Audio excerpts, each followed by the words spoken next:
Welcome back once again to Whiteabbey Presbyterian Church reads C.S. Lewis's The Narnia, or The Lion, the Witch and the Wardrobe. And we're now on chapter 7 and 8 this week, A Day with the Beavers. While the two boys were whispering behind, both the girls suddenly cried, "Oh," and stopped. "The robin!" cried Lucy. "It's flown away." And so it had, right out of sight. "And now what do we do?" said Edmund, giving Peter a look, which is as much to say, "What did I tell you?" "Shh, look," said Susan. "There's something moving among the trees, over there to the left." They all stared as hard as they could, and no one felt very comfortable. "There it goes again," said Susan presently. "I saw it that time too," said Peter. "It's still there.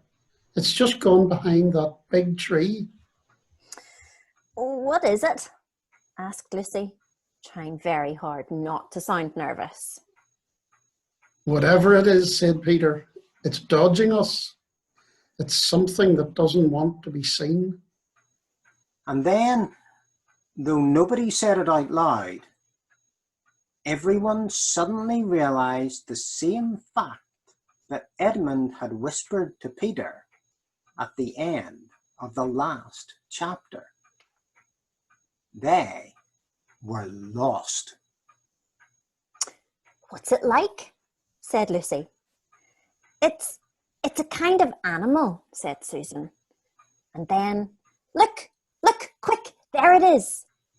They all saw it this time, a whiskered, furry face which had looked out at them from behind a tree. But this time it didn't immediately draw back. Instead, the animal put its paw against its mouth, just as some humans put their finger on their lips when they're signaling you to be quiet. Then it disappeared again. The children all stood still, holding their breaths. A moment later, the stranger came out from behind the tree, glanced all around as if it was afraid someone was watching, and said, "Shh," and made signs to them to join it in the thicker part of the wood where it was standing. And then, once more, it disappeared. "I know what it is," said Peter. "It's a beaver. I saw the tail." "It wants us to go to it," said Susan, "and it is warning us not to make a noise." "I know," said Peter. "The question is, are we going to go to it or not? What do you think, Lou?" "I think it's a nice beaver," said Lucy. "Yes, but how do we know?" said Edmund. "Shan't we have to risk it?" said Susan. "I mean, it's no good just standing here, and I feel I want some dinner." At this moment, the beaver again popped his head out from behind the tree and beckoned earnestly to them. "Come on," said Peter. "Let's give it a try. All keep close together. We ought to be a match for one beaver if it turns out to be an enemy." So, the children all got close together and walked up to the tree and in behind it, and there, sure enough, they found the beaver. But it still drew back, saying to them in a hoarse, throaty whisper, "Further in, come further in, right in here. We're not safe in the open." Only when it had led them into a dark spot where 4 trees grew so close together that their boughs met and the brown earth and pine needles could be seen underfoot because there was no snow that had been able to fall between them, did they get a chance to talk to them. "Are you the sons of Adam and the daughters of Eve?" it said. "We're some of them," said Peter. "Shh," said the beaver. "Not so loud, please. We're not safe even here." "Why? Who are you afraid of?" said Peter. "There's no one here but ourselves." "There are trees," said the beaver.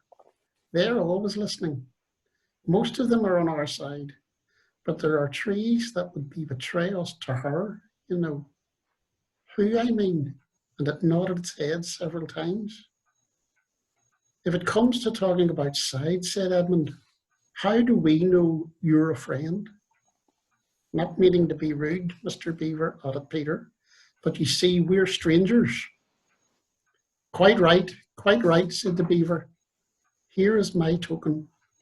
With these words, it held up to them a little white object. They all looked at it in surprise, till suddenly Lucy said, "Oh, of course, it's my handkerchief, the one I gave to poor Mr. Tumnus." That's right, said the Beaver. Poor fellow. He got wind of the arrest before it actually happened and handed this over to me. He said that if anything happened to him, I must meet you here and take you on too. Here the Beaver's voice sank into silence, and it gave one or two very mysterious nods. Then, signalling to the children to stand as close around it as they possibly could, so that their faces were actually tickled by its whiskers, it added in a low whisper, "They say Aslan is on the move. Perhaps has already landed." And now a very curious thing happened. None of the children knew who Aslan was any more than you do. But the moment the Beaver had spoken these words, everyone felt quite different. Perhaps it has sometimes happened to you in a dream, that someone says something which you don't understand, but in the dream it feels as if it had some enormous meaning. Either a terrifying one, which turns the whole dream into a nightmare, or else a lovely meaning, too lovely to put into words, which makes the dream so beautiful that you remember it all of your life and are always wishing you could get back into that dream again. It was just like that now. At the name of Aslan, each one of the children felt something jump inside him. Edmund felt a sensation of mysterious horror. Peter felt suddenly brave and adventurous. Susan felt as if some delicious smell or some delightful strain of music had just floated over her. And Lucy got the feeling you have when you wake up in the morning and realise that it's the beginning of the holidays or the beginning of summer. "And what about Mr. Tumnus?" said Lucy. "Where is he?" "Shh," said the Beaver. "Not here. I must bring you where we can have a real talk and also dinner." Well, no one except Edmund felt any difficulty about trusting the Beaver now, and everyone, including Edmund, was very glad to hear the word dinner. They therefore all hurried along behind their new friend, who led them at a surprisingly quick pace, and always in the thickest parts of the forest for over an hour. Everyone was feeling very tired and very hungry when suddenly the trees began to get thinner in front of them and the ground to fall steeply downhill. A minute later, they came out under open sky. The sun was still shining, and found themselves looking down on a fine sight. They were standing on the edge of a steep, narrow valley at the bottom of which ran, at least it would have been running if it hadn't been frozen, a fairly large river. Just below them, a dam had been built across this river. And when they saw it, everyone suddenly remembered that of course beavers are always making dams, and felt quite sure that Mr. Beaver had made this one. They also noticed that he now had a sort of modest expression on his face, the sort of look people have when you're visiting a garden they've made or reading a story they've written. So it was only common politeness when Susan said, "What a lovely dam." And Mr. Beaver didn't say hush this time, but merely a trifle, and it isn't really finished. Above the dam, there was what ought to have been a deep pool, but was now, of course, a level floor of dark green ice. And below the dam, much lower down, was more ice, but instead of being smooth, this was all frozen into the foamy, wavy shapes in which the water had been rushing along at the very moment when the frost came. And where the water had been trickling over and spurting through the dam, there was now a glittering wall of icicles, as if the side of the dam had been covered all over with flowers and wreaths and festoons of the purest sugar. And out in the middle, and partly on top of the dam, was a funny little house, shaped rather like an enormous beehive, and from a hole on the roof, smoke was coming up, so that when you saw it, especially if you were hungry, you at once thought of cooking, and became even hungrier than you'd been before. That was what the others chiefly noticed. But Edmund noticed something else. A little lower down the river, there was another small river, which came down another small valley to join it. And looking up that valley, Edmund could see two small hills. And he was almost sure they were the two hills which the White Witch had pointed out to him when he parted from her at the lamppost that other day. And then between them, he thought, must be her palace, only a mile off or less. And he thought about Turkish delight and about being a king. And I wonder how Peter will like that, he asked himself, and horrible ideas came into his head. Here we are, said Mr. Beaver, and it looks as if Mrs. Beaver expecting us. I'll lead the way, but be careful and don't slip. The top of the dam was wide enough to walk on, though not, for humans, a very nice place to walk because it was covered with ice. And though the frozen pool was level with it on one side, there was a pretty nasty drop to the lower river on the other side. Along this route, Mr. Beaver led them in single file, right out to the middle, where they could look a very long way up the river and a very long way down it. And when they had reached the middle, they were at the very door of the house. Here we are, Mrs. Beaver, said Mr. Beaver. I found them. Here are the sons and daughters of Adam and Eve. And they all went in. The first thing that Lucy noticed as she went in was a burring sound. And the first thing she saw was a kind-looking old she-beaver sitting in the corner with a thread in her mouth, working busily at her sewing machine. And it was from this that the sound was coming. She stopped her work and got up as soon as the children came in. So you've come at last, she said, holding out both her wrinkled old paws. At last, to think that ever I should live to see this day. The potatoes are on boiling and the kettle's singing, and I dare say, Mr. Beaver, you'll get us some fish. That I will, said Mr. Beaver, and he went out of the house, and Peter went with him, and across the ice of the deep pool to where he had a little hole in the ice, which he kept open every day with his hatchet. They took a pail with them, and Mr. Beaver sat down quietly at the edge of the hole. He didn't seem to mind it being so chilly. And looking hard into it, he suddenly shot in his paw, and before you could say Jack Robinson, he whisked out a beautiful trout. Then he did it over again and over again until they had a fine catch of fish. Meanwhile, the girls were helping Mrs. Beaver to fill the kettle and lay the table and cut the bread and put the plates in the oven to heat and draw a huge jug of beer for Mr. Beaver from a barrel which stood in one corner of the house, and to put on the frying pan and get the dripping hot. Lucy thought the Beavers had a very snug little home, though it was not at all like Mr. Tumnus's cave. There were no books or pictures, and instead of beds there were bunks, like on board ship, built into the wall.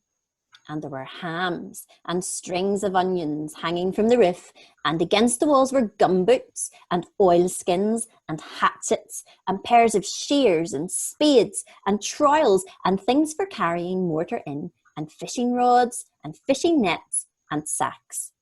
And the cloth on the table, though very clean, was very rough. Just as the frying pan was nicely hissing, Peter and Mr. Beaver came in with the fish, which Mr. Beaver had already opened with his knife and cleaned out in the open air.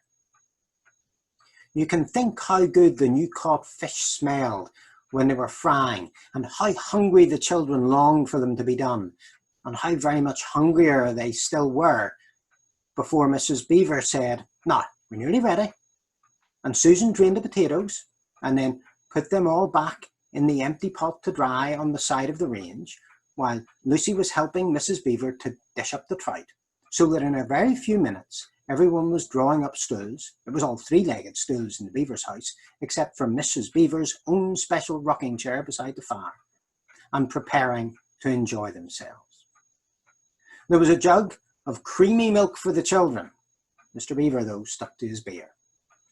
And a great lump of deep yellow butter in the middle of the table, from which everyone took as much as he or she wanted to go with their potatoes. And all the children thought, and I agree with them, that there's nothing to beat good freshwater fish if you eat it when it's been alive half an hour ago and has come out of the pan half a minute ago.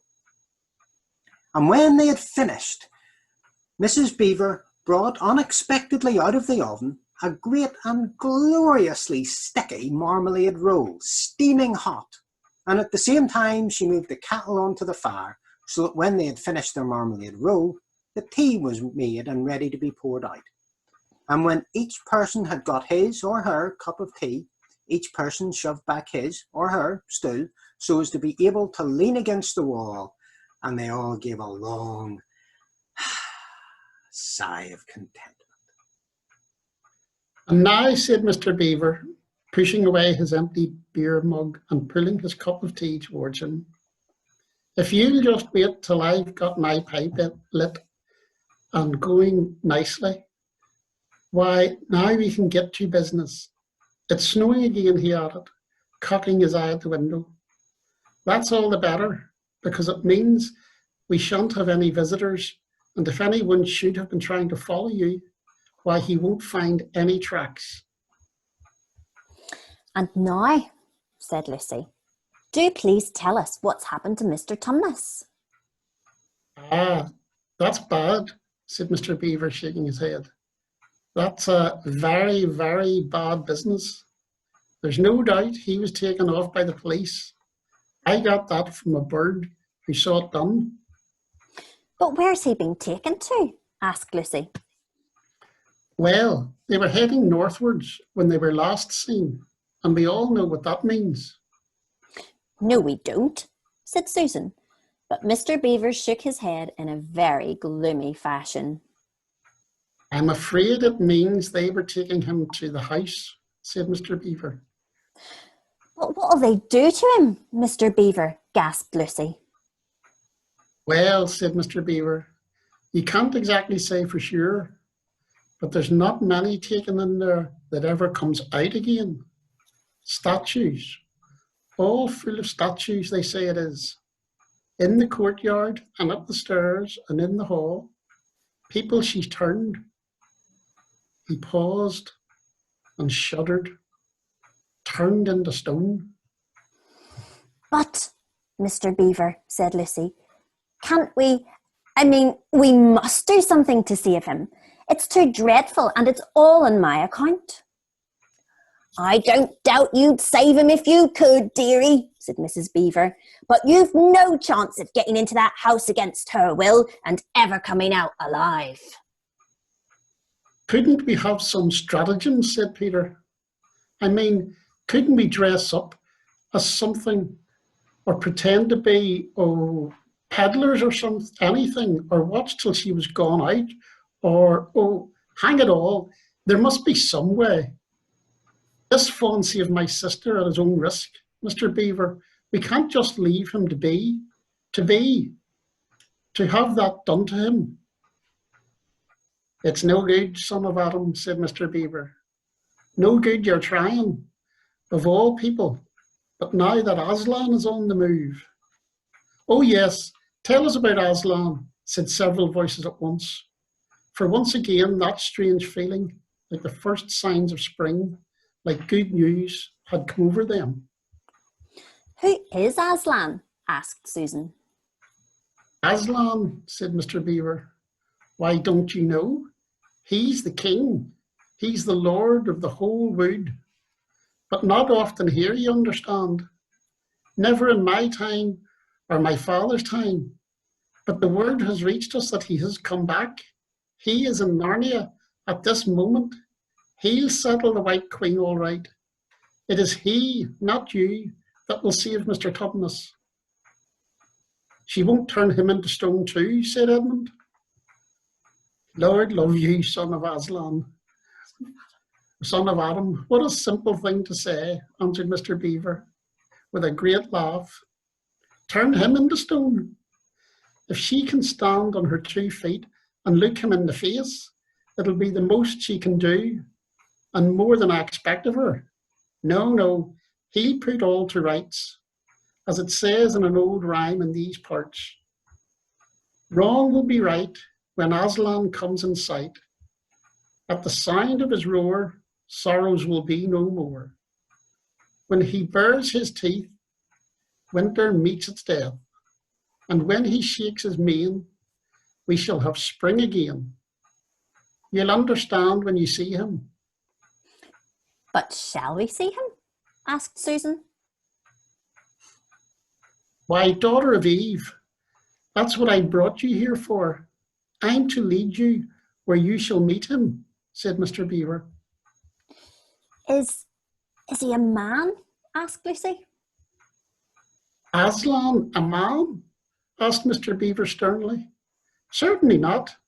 I tell you, he is the king of the wood and the son of the great emperor beyond the sea. Don't you know who is the king of beasts? Aslan is a lion, the great lion. Oh, said Susan. I'd thought he was a man. Is he quite safe? I shall feel rather nervous about meeting a lion. That you will, dearie, and make no mistake, said Mrs. Beaver. If there's anyone who can appear before Aslan without their knees knocking, they're either braver than most or else just silly. Then he isn't safe, said Lucy. Safe, said Mrs. Beaver. Don't you hear what I'm telling you? Who said anything about safe? Of course he isn't safe, but he's good. He's the king, I tell you. I'm longing to see him, said Peter, even if I do feel frightened when it comes to the point. That's right, son of Adam, said Mr. Beaver, bringing his paw down on the table with a crash that made all the cups and saucers rattle. And so you shall. Word has been sent that you are to meet him tomorrow, if you can, at the stone table. Where's that? Said Lucy. I'll show you, said Mr. Beaver. It's down the river, a good step from here. I'll take you to it. But meanwhile, what about poor Mr. Tumnus? Said Lucy. The quickest way you can help him is by going to meet Aslan, said Mr. Beaver. Once he's with us, then we can begin doing things. Not that we don't need you to, for that's another of the old rhymes. When Adam's flesh and Adam's bone sit at the Ker Paravel throne, the evil time will be over and done. So things must be drawing near their end now. He's come and you've come. We've heard of Aslan coming into these parts before, long ago. Nobody can say when, but there's never been any of your race here before. That's what I don't understand, Mr. Beaver, said Peter. I mean, isn't the witch herself human? She'd like us to believe it, said Mr. Beaver. And it's on that she bases her claim to be queen. But she's no daughter of Eve. She comes of your father Adam's. There Mr. Beaver bowed. Your father Adam, Adam's first wife, her they called Lilith, and she was one of the jinn. That's what comes from on one side, and on the other, she comes of the giants. No, there isn't a drop of real human blood in the witch. That's why she's bad all through, Mr. Beaver, said Mrs. Beaver. True enough, Mrs. Beaver, replied he. There may be two views about humans, meaning no offence to the present company, but there's no two views about things that look like humans and aren't. I've known good dwarfs, said Mrs. Beaver. So have I, now you come to speak of it, said her husband. But precious few, and they were the ones least like men. But in general, take my advice. When you meet anything that's going to be human and isn't yet, or used to be human once and isn't now, or ought to be human and isn't, you keep your eyes on it and feel for your hatchet. And that's why the witch is always on the lookout for any humans in Narnia. She's been watching for you this many a year, and if she knew there were 4 of you, she'd be more dangerous still. What's that to do with it? Asked Peter. Because of another prophecy, said Mr. Beaver.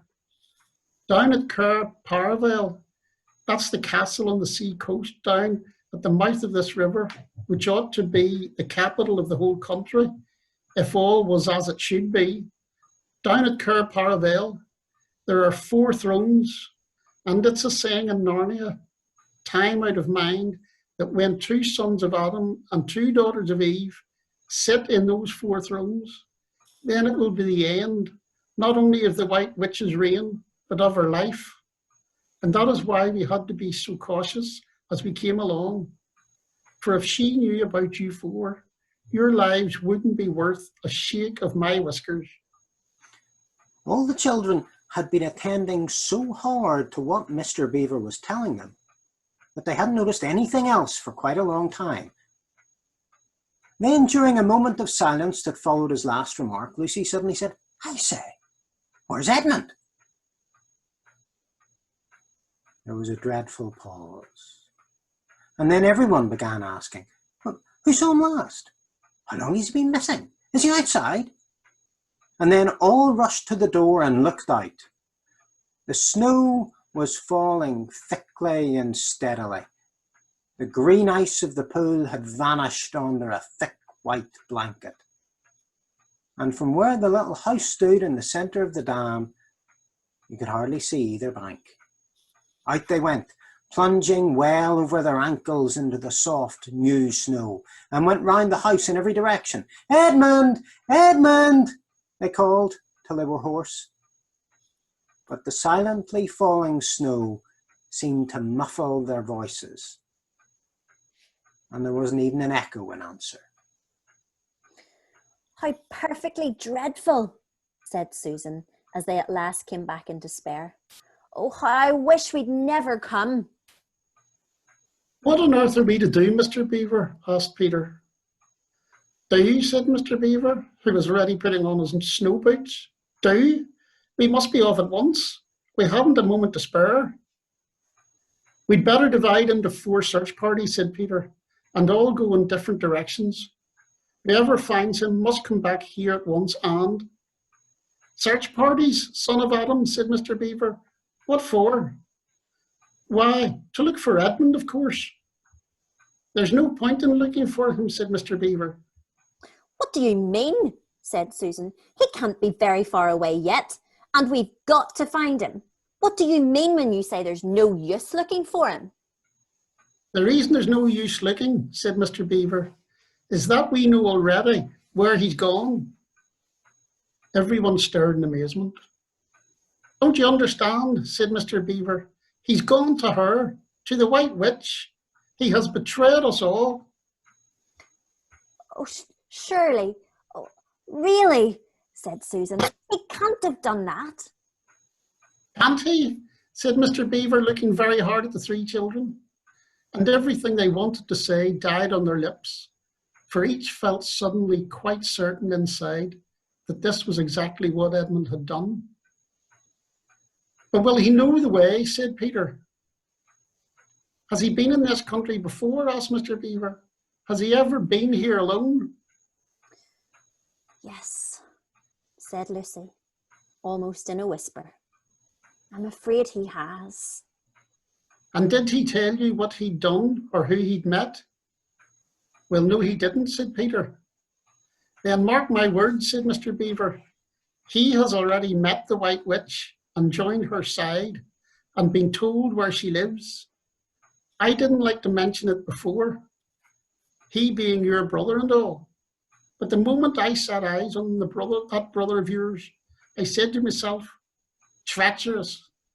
He had the look of one who has been with the witch and eaten her food. You can always tell them, if you've lived long enough in Narnia, something about their eyes. All the same, said Peter in a rather choking sort of voice, we'll still have to go and look for him. He is our brother after all, even if he is rather a little beast and he's only a kid. Go to the witch's house, said Mrs. Beaver. Don't you see that the only chance of saving either him or yourselves is to keep away from her? How do you mean? Said Lucy. Why, all she wants is to get all four of you. She's thinking all the time of those 4 thrones at Cair Paravel.